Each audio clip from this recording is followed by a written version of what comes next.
Hey, what's up, everybody? What's up to all my hoodies? Come on in, come on in. Make sure you guys are liking and sharing this video and subscribing to the Hood Table if you are new here. Please and thank you very much. And also, feel free to join the membership to become an official hoodie. And also, if you want to donate to the commentary, donate to the platform.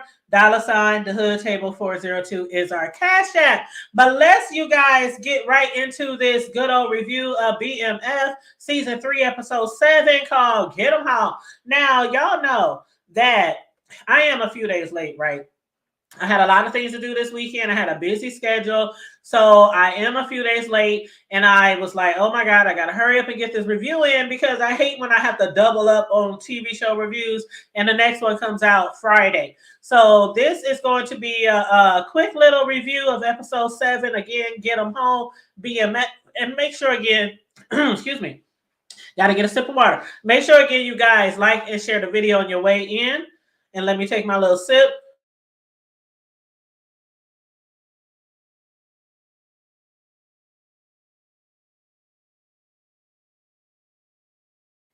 All righty. Thank you guys for being so patient. Ooh, that water's good. But you guys, again, like and share the video on your way in. And also make sure you guys put your comments in the comment section after the video to make sure let me know how you feel about the different characters, the content, the storylines, all that jazz. All that jazz. So, you guys, last week, let's do a tiny little recap. Last week, remember what from Angel found out, down at the stripper on this little strip pole and doing her little lap dances. She done found out that Greenie, after being picked up, implicated Meech for shooting Big Mike. And then after that, she found out they had impaneled a secret grand jury for Meech. And then not only that, the GBI is now looking for Meech. Then while discussing this with Duffy and Angel, Laz falls in saying that they were trying to get him to flip on Meech on some murder. Meaning Meech needs to get low, lay low, stay low. Because not only are the red dogs coming for them, the DA, the GBI, and let's not forget, again, Remy and Glock. They are still coming for him too. So after making sure his crew had the info for Ty's old lawyer, Meech packed up. He headed to the Lou, St. Louis that is, because his boy Jay Pusha was already up there setting up shop and ready for Meech to join him. So that brings us to this week's episode, which was again called Get 'em Home, season 3, episode 7. Now Meech, as we saw, he was trying to, get acquainted with people up there. He's trying to settle in. He's attempting to settle in, that is. And he has plans of, at first, flooding the South Side projects with his pure weight and then taking over the entire Lou with his product. And on top of that, it was Meech. It was Kia. I think I like this Kia. I think I can see her with Meech. I think I like her better than Angel. But anyway, this is the first time laying eyes on her. So y'all let me know how y'all feel about Kia. But anyway, Meech, Kia, Jay Pusha, they were all at Carondelet Park playing baseball with Jay Pusha's little bro, Carter. Carter, who is headed for the major leagues, was making a really big impression on our boy Meech with his baseball skills. But before Meech could really get schooled by Carter, Booker done snatched him up behind some bullshit weight that Jay Pusha has sold him. Now, whereas Jay was not, I don't know if he intentionally sold him this BS weight, but Booker, he wasn't really planning on killing his little brother Carter. But he ain't playing about his money either.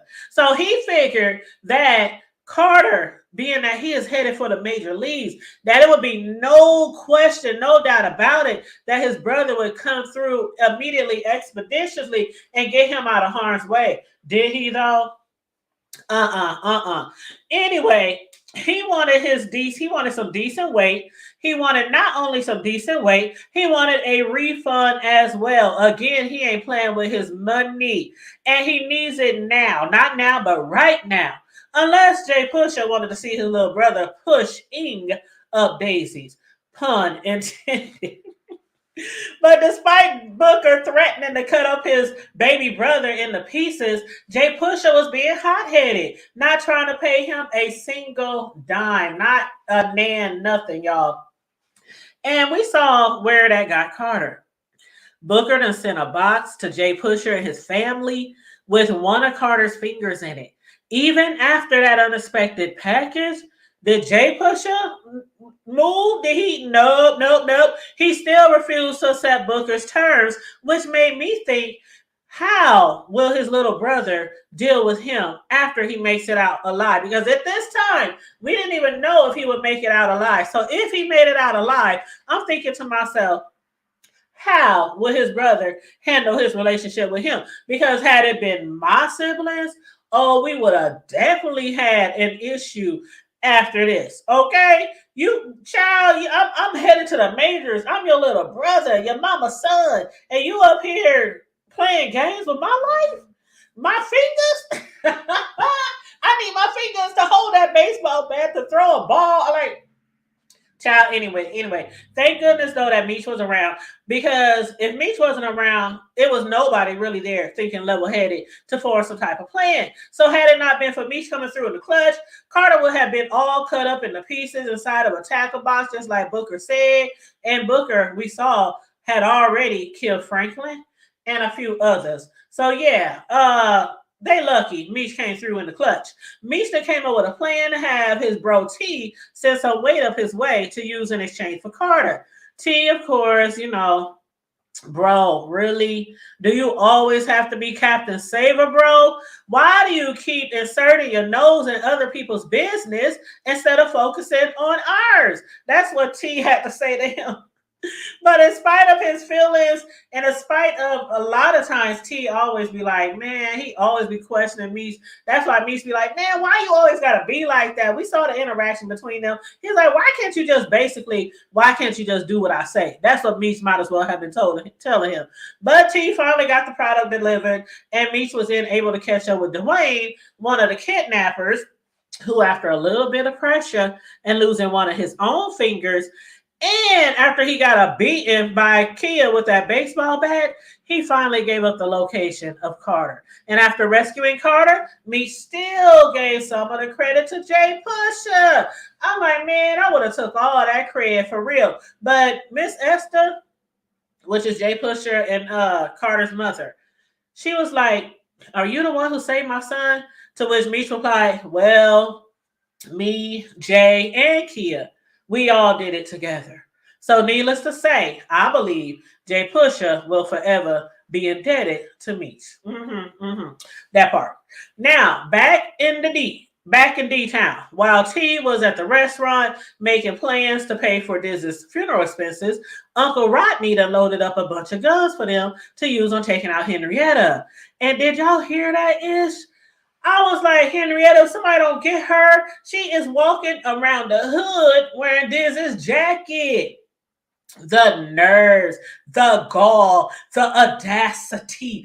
Man, T's crew is ready to lay her butt down. They are ready to take her out. But T, he doesn't plan on it being like that. He doesn't want it to be at the expense of any more of their mothers losing a son. So T asked them, you want your family to grieve? Do you want your pops crying over your casket? Do you want your moms to ask you what kind of flowers you want on your plot? Because what that basically means is y'all going to war, which can equate basically to more funerals, right? Some of them could be you, or you, or you, or you. So T was still attempting to go over Henry's head, with her father's blessing, being that the father, Blaze, and T were both growing very, very tired of Henry's antics. T, thinking that they had a deal on the table, now knows that is not the case, especially after Diz was torched by Henry, right? Still yet, just like before, Blaze warned T, you know what? I really don't like it. I really hate my daughter's theatrics, but I just can't stand by. I just can't allow you to harm her. So seeing now that there's no deal to be made, T told him, too bad, you're going to let Henrietta destroy everything you worked so hard to build. And you keep saying, bro, that you don't approve of her ish. But if you are not part of the solution, now I sound like Jay Wilson. If you are not part of the solution, then maybe I start looking at you as part of the problem. And I was thinking in my head, message, bitch. You better tell him, T. You better get your daughter, your crazy ass daughter. You better get that man. So after having another chat with Blaze and sending word down the beach, T met with some local hustlers. Not any hustlers though. These guys were all copping their product from Henry. One of the guys even mentioned that, although T's offer seemed very attractive, very lucrative, he's not trying to get tourists like this for making an enemy out of Henry. I can't blame him though. Can y'all? Everybody is scared of that crazy woman. Everybody is scared of her and her fire blazing torch. She thinks that she's a dragon, a fire breathing dragon, that is. So $7,000 less per key than what Henry is selling, again, is an attractive and an awesome deal. That is until the prices, go back up. After Henry is gone and, Henry can't pay her connects and she's just out of the business, they really didn't have a choice in the matter. It was either them working with this crazy woman and always looking over their shoulder, or T basically making them rich overnight. So since T was about to run her out of business, or at least try to run Henry out of business, again, they really didn't have a choice. So one by one, the men shook on it with T to seal the deal. So we'll see how that goes. We'll see exactly how that goes on the next episode. I want to move on to Jen and Brian because there's only a few things I really wanted to discuss this episode. Some of the major storylines, and that was, of course, Meech, and it was T, and also Jen and Brian, and then we're going to discuss Lucille and Charles. But as far as Jen and Brian, back to them. Will Jen really be able to get Henry to make her, getting her to make her pay for Kobe's death, as well as many other deaths? I'm not so sure. But with Lenny's help, Jen made her way into Henry's spot with no problems, no issues. And in the next scene you saw, she was all dressed up, blonde wig, makeup, looking very attractive, at least to Henry's eyes, that is. And then after Lenny leaves Jen with Henry, Henry says, I've never seen anyone like you before. Sexy, mature, ready for the plucking. To which Jen replied, y'all, I was dying. To which Jen replied, I can teach you a thing or two, baby. And I've never seen anything like you before either. Man, y'all, I was hollering. I'm telling y'all, I was laughing my butt off at Jen's response. Why? Because I don't think any of us have ever seen anything like Henry before. I was like, girl, you ain't seen nothing that ugly before. And that grill. Her grill. I was like, man, Henrietta, you making all that doggone money. I'm going to say money. You making all that doggone money and you can't get your grill fixed. Now, first I thought I was tripping on the first few episodes where I was, taking a look at this old Henry. But I really got a chance to look at her teeth this last episode. And I was like, my God, today. My God, today, somebody needs to breathe fire on her whole mouth. I mean, the grill got to go. But anyway, I was just cracking up. I'm like, well, I ain't seen nothing that looked like that either. That ugly before, that is. But anyway, after spending money at Henry's spot, Jen headed over to Russell's to discuss, with Brian. What are their plans? What the heck they about to do with old Henry? And we got to look at Howard. I mean, we got to look at the detective Bryant. He was looking really defeated. Not only beat up from Henry's goons, but also beat up from life. He's been fired from his job. He's still reeling from the fact that his son, Kevin, is no longer with us. And then that crazy psychopath Henry is still walking around tormenting the living.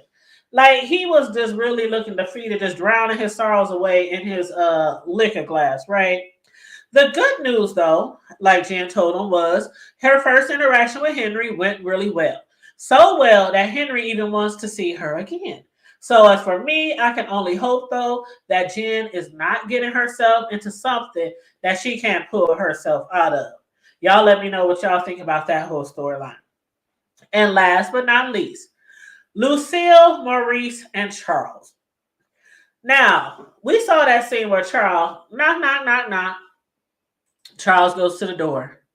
While Lucille is getting ready for work, a delivery of flowers was being delivered to her.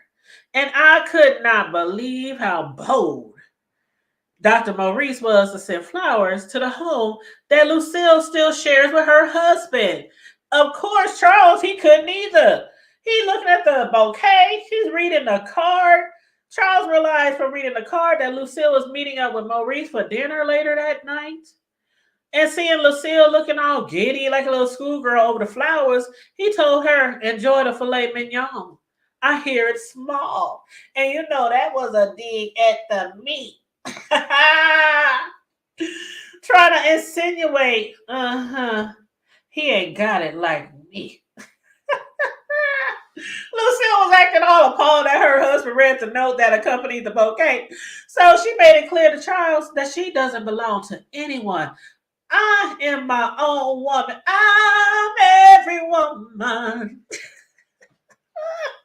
Lucille was like, I'm my own woman. I'm not some trophy. This ain't no contest. I've given everything to everybody, and I ain't got nothing left. I will be loved because I deserve it, not because y'all want some childhood grudge match either, she told him. And as much as it seems like Lucille doesn't want them fighting over her, it really appeared that old Dr. Maurice is winning. Don't y'all think he's winning? I think he's winning, at least for now. The two of them appear to be getting along really nicely at the restaurant, with Lucille taking advantage of his lips as if she's trying to suck all the skin off of them. And at the same time, between breaths, telling Maurice that she doesn't want to rush anything. I'm like, child, in one breath, you telling him, I want to wait. I just want to have fun. I don't want nothing serious. I don't want, and then she's just tonguing him down and sucking up his lips and about to look like she's about to rip his clothes off at the table. I'm like, mixed messages much? Lucille gonna get herself in trouble. Anyway, y'all let me know what y'all thought about those storylines. And I know we really didn't get in on Markeisha and LaWanda much with their cat fights. Their storyline wasn't too hot this week. They was just, cat fight, girls cat fighting, okay, over the same dude. But other than that, their daughter, Nicole, she got caught with a knife in her book bag. I think it was a knife that belonged to her father. I still don't know how that got in there. She said that she was still scared because, not her ex-friend, but her homeboy had died, about a season ago. He had died. And I guess she's still scared and feel like she got to have a weapon on her. But that wasn't really a big storyline, this last episode, so I really didn't touch on that either. But y'all can still let me know what y'all think about those storylines as well. Leave your comment in the comment section. Make sure you like and share the video. Again, subscribe to the Hood Table. If you are new here, I'd appreciate that. And also, if you want to bless the platform with donations, our Cash App is $ the Hood Table 402. Thank you. Stay safe, be blessed, remain vigilant at all times, and always remember to keep it hood. I'm out.